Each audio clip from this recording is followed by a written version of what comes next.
Our Knowledge of History Decays Over Time by Landau-Taylor and Samo Burja. Originally published in Palladium Magazine on the 7th of March, 2023. As time passes, does our understanding of a historical event get better or worse? It seems intuitive that something is harder to understand the longer ago it was. You probably have a relatively easy time understanding events from the presidency of Barack Obama, while contextualizing events and tracking down sources from the presidency of Woodrow Wilson will require more work. Events from the reign of Henry VIII will be even more foreign, and they often suffer from large gaps in the historical record. This isn't just a problem for individual researchers. Entire societies can forget history. The march of entropy destroys witnesses, artifacts, scholarly records, and all other evidence of the past. Entire civilizations are lost. For thousands of years, scholars assumed the Hittites mentioned in the Old Testament were a minor power at best, until 19th century archaeology revealed them as one of the great Bronze Age empires, who were nevertheless forgotten by late antiquity. Sometimes knowledge is rescued from oblivion by lucky finds, but usually it is not. We're far from finding everything worth finding. We never will. Evidence doesn't wait for us patiently. It is slowly destroyed by human activity and the forces of nature. Many excellent historians, however, hold the opposite view. It's very common to see historians implicitly or explicitly assert that knowledge in their field increases over time. For example, in his 1962 masterpiece, Medieval Technology and Social Change, Lynn White Jr. assumes greater clarity from archaeological discoveries are yet to come.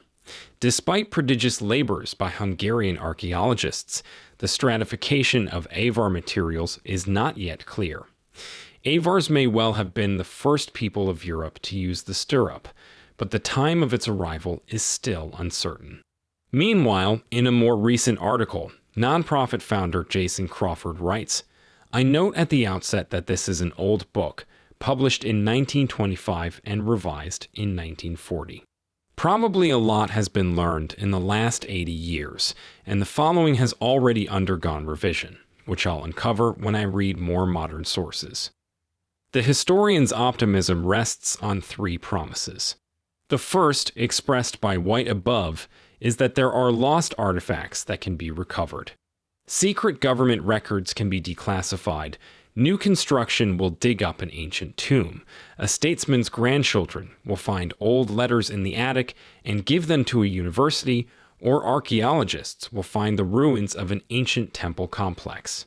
Such finds improve our understanding of the past, sometimes dramatically.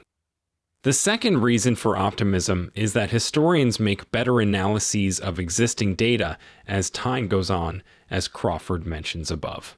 After they make inferences from the available material, subsequent historians can take their best arguments and build on them while discarding flawed ideas which do not stand up to scrutiny. By standing on the shoulders of giants, the field will climb higher and higher, like in hard sciences such as physics or biology. The third reason for optimism is the continued unfolding of history. After all, it is harder to see how an event fits into ongoing trends before those trends have had a chance to play out. Time gives us perspective, and hindsight is 20/20. However, while the passage of time may give us a better understanding of a historical event's effects on the future, it does not improve our knowledge of the event itself. Despite this limitation, knowing what happens next can make it easier to understand which events were important and why. Archaeologists and historians can't defeat entropy. If these three promises are met, then our knowledge of history is steadily increasing. How, then, could past events be so hazy today? Shouldn't centuries of new finds, ongoing analysis, and knowledge of subsequent history mean that scholars of Henry VIII's reign know what happened during that period far, far better than scholars of more recent events like the 2008 financial crash or the two world wars? Of course, we usually see the opposite. These optimistic historians are writing epistemic checks that cannot be cashed. What the three promises leave out is that information is often lost. First-hand witnesses and expert historians die after passing down only a fraction of their knowledge. If you investigate the 2008 financial crash today, chances are you can still interview someone who worked in finance or government who will give you information that has never been recorded. The information stored in people's minds is still fundamentally accessible for now. In a century, much of this information will be irretrievably lost. In addition to people, books and artifacts are also lost to entropy in 100 different ways. The cumulative effect of this destruction is immense, as illustrated by the records of classical civilization. Today we possess written fragments from only 13% of the 2,000 ancient Greek authors known to us by name. This does not account for the authors we do not know, and only a small portion of the 13% figure consists of complete works. Preserving the ever-growing mass of historical material is too expensive to be practical, so when budgets run thin, even major libraries and archives will discard books and records by the hundreds of thousands. For example, the Manchester Central Library's recent culling destroyed 210,000 to 500,000 literary, commercial, educational, and political records going back 150 years, with no subject specialists involved in the process. This is a standard library practice. Artifacts are also lost in accidents like the 2018 fire that destroyed 92.5% of the 20 million items stored in the National Museum of Brazil, including the only recordings of now extinct languages. Another example is the 1986 Los Angeles Central Library fire that destroyed 20% of the collection and damaged much of the remainder. In recent decades, digital information has fared no better than paper. Between link rot and changes in software standards, tremendous amounts of digital information become inaccessible over the course of a single decade. The long-term preservation of digital archives remains a hope rather than a guaranteed fact. Even in optimistic scenarios, it would require ongoing effort and maintenance on par with the curation of printed information. As the development of the printing press illustrates, much better ways of recording information can often have only modest effects on how much information gets preserved centuries later. Preservation is not only a struggle against entropy. Political actors will often deliberately destroy knowledge of their foes' history and culture, such as the shelling and destruction of the National and University Library of Bosnia and Herzegovina during the Siege of Sarajevo, the Chinese emperor's burning of books and burying of scholars in 212 BC, or the Taliban's 2001 demolition of the ancient Buddhas of Bamiyan monuments. Most worrisome of all, knowledge and artifacts are often quietly forgotten. Naturally, this abandonment usually leaves no trace, but one dramatic demonstration was uncovered a century ago. Around 500 BC, the Neo-Babylonian princess Enigal-Dinana created a museum of then-ancient artifacts dating back as far as 2000 BC. When the city of Ur was abandoned, the museum and its contents were also forsaken. It was not until 1925 that modern scholars rediscovered the museum's remains. Archaeologists shouldn't just delight in such finds, but reflect on the temporary nature of their own work. Most losses, of course, are never recovered. Buildings and cities are razed, rebuilt, and abandoned. Rome wasn't destroyed just by invading barbarians such as the Visigoths in 410 AD, but by the Romans themselves. Emperors would melt down bronze statues and strip buildings of adornments to pay soldiers' wages. The later Romans built churches by quarrying the material from abandoned pagan temples, amphitheaters, and civic buildings of their fathers. Indeed, archaeologists' new discoveries are more properly rediscoveries. Lost letters were once just letters, and lost cities were once just cities. Perhaps historians of the year 3500 will excavate the sunken ruins of New Orleans, and this will surely teach them a great deal about the city, but far less than can be learned by any Mardi Gras tourist today. The limits of scholarly progress. It is not just the primary sources that fade over time, but also historical analyses. A glance at the bibliography of any history book will show that scholars overwhelmingly prefer to rely on sources published within their own adult lifetime. Most analyses will never be read or cited after the deaths of those who read its initial publication. An especially influential work might be cited by one or two further generations of scholars before fading from the discourse. For example, consider Edward Gibbon's The History of the Decline and Fall of the Roman Empire, published in 1776.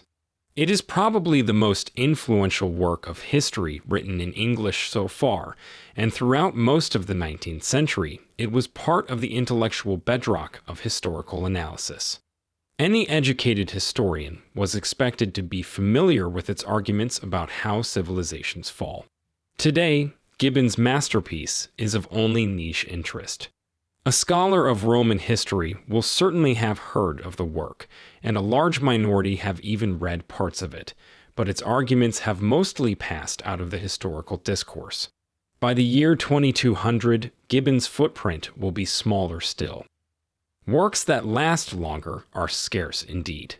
Nearly the only way for a work to gain prominence more than 30 years after its author's death is if nearly all of their contemporaries' work is lost, leaving them as our only window into a particular period, as with, for example, Polybius' History of the Punic Wars, or The Secret Histories of the Mongols.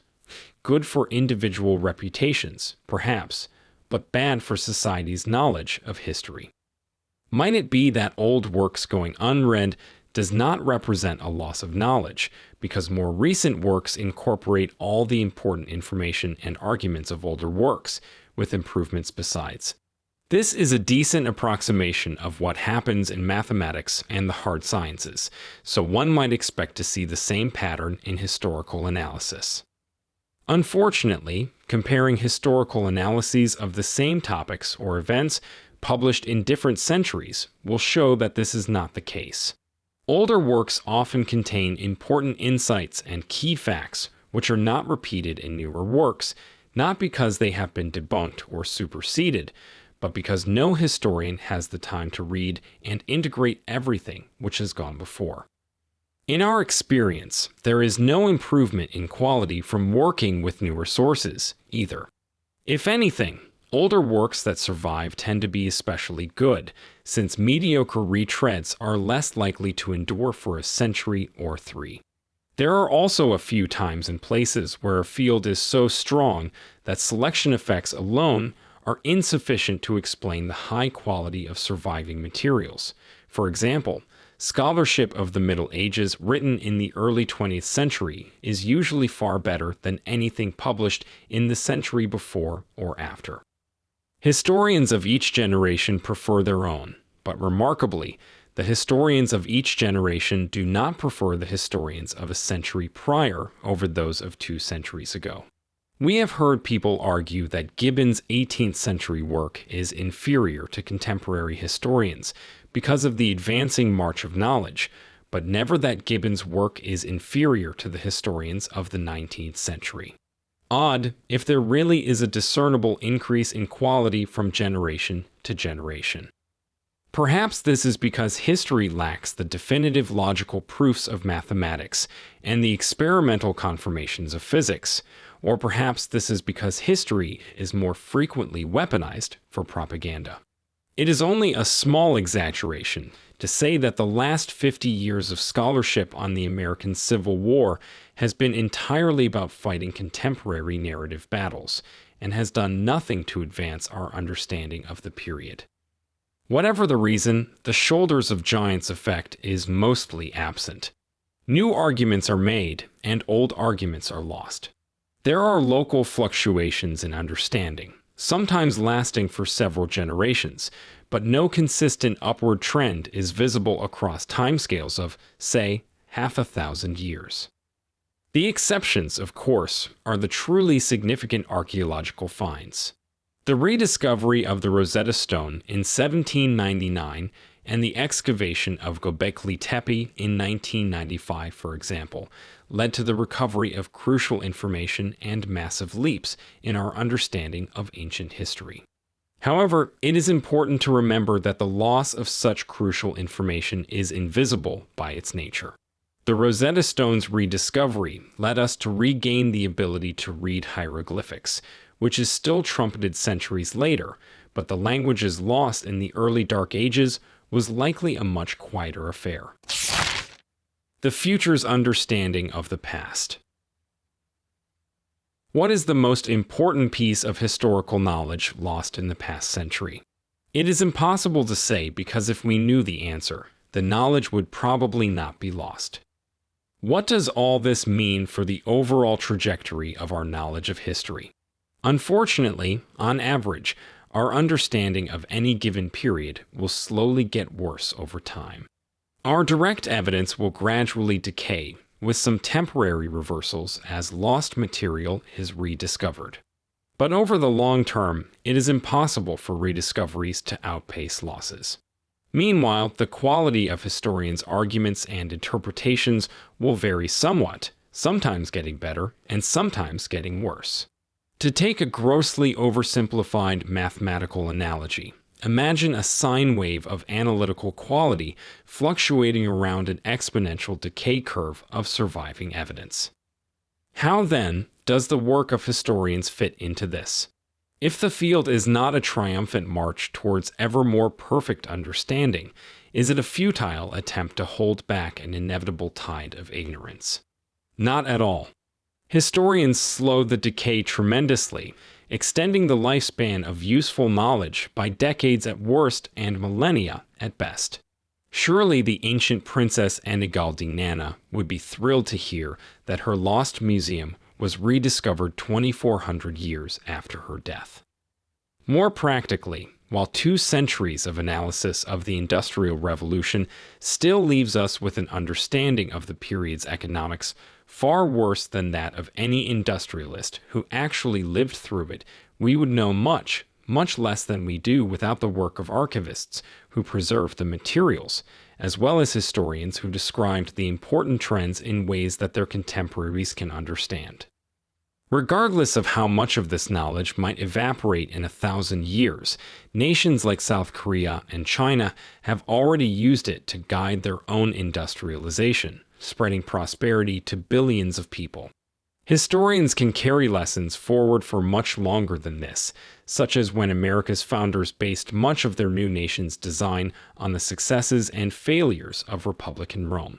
Historians fight a rearguard battle against the forces of entropy, buying time for their society to learn the lessons of our ancestors' experience.